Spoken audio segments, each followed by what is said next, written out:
On Tuesday, President Obama identified several common sense steps that he intends to take via executive order to reduce the epidemic of gun violence in our country, stepping up mental health efforts to keep guns out of the hands of those suffering from severe psychological illness, more federally funded research into gun safety, and requiring those who are engaged in the business of selling firearms at gun shows or over the internet to conduct background checks on prospective purchasers.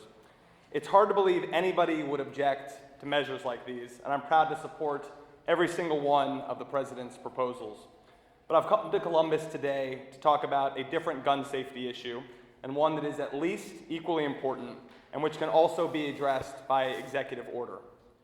Over the past 3 weeks, millions of Americans and thousands of Ohioans boarded airplanes to visit loved ones for the holidays.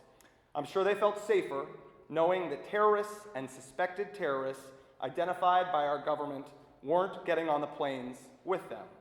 For that, we can thank what's called the no-fly list. And of the 47,000 suspected terrorists or terrorist sympathizers on that list, about 800 are American citizens. Right now, state officials don't know how many of those 800 people are Ohioans.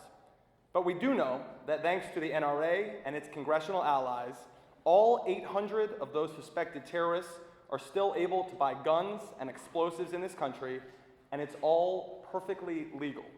You heard that right. Incredible as it seems, people the US government says are too dangerous to fly can still legally buy assault weapons and bomb-making material, no questions asked. And over the last 10 years, we know that at least 2,000 people on the terrorist watch list have done just that. But here's something that to me is even more incredible. Last month, even after the terrorist attacks in Paris and in California, the United States Senate voted to let them keep right on doing it. Washington politicians like Rob Portman never tire of telling us how tough they are on terrorists. But then they turn around and vote against stopping those suspected terrorists and those associated with them from legally buying firearms. In Washington, talking out of both sides of your mouth so as to not offend your special interest sugar daddies who give you money is called smart politics. I call it hypocrisy, spelled with a capital H. But since Washington won't act, states like Ohio should. So today, I'm here to call on Governor Kasich to do 3 things. First, Governor Kasich should join Governor Malloy of Connecticut and Governor Cuomo of New York in asking the U.S. Department of Justice to give state officials access to the names of people in their states who are on the government's no-fly list. Right now, that list is classified and not available to state police and other law enforcement officials who are trying to keep us safe. But surely reasonable protocols can be developed that don't compromise national security, but do allow states like Ohio to cross-reference gun buyers' names with those on the no-fly list.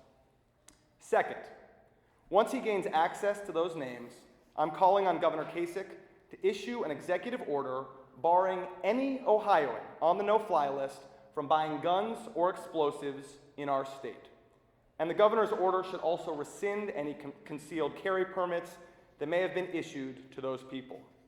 While I hope Governor Kasich agrees that there is no gun which people on the no-fly list should be able to buy, I believe this order should specifically forbid the purchase of high-capacity military assault rifles that are the weapons of choice for so many mass shooters, including the 2 jihadi terrorists who killed 14 people in San Bernardino in December.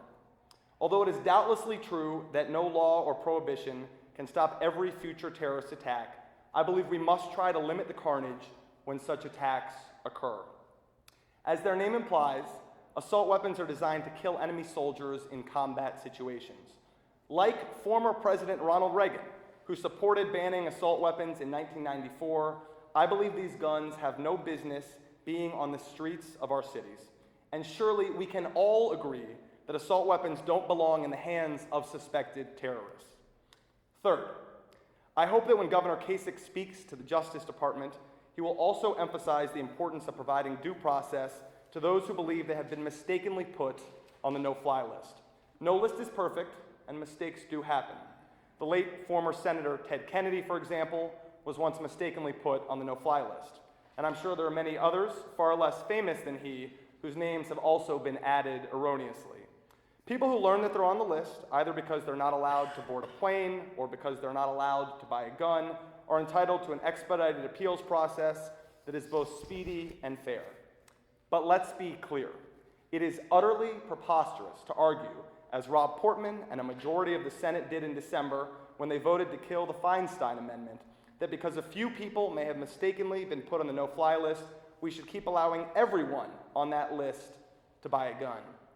That makes no more sense than saying that because the police occasionally arrest the wrong person, the solution is to ban all arrests. I hope Governor Kasich will carefully consider the proposal that I've laid out today, and I stand ready to assist him in any way that I can.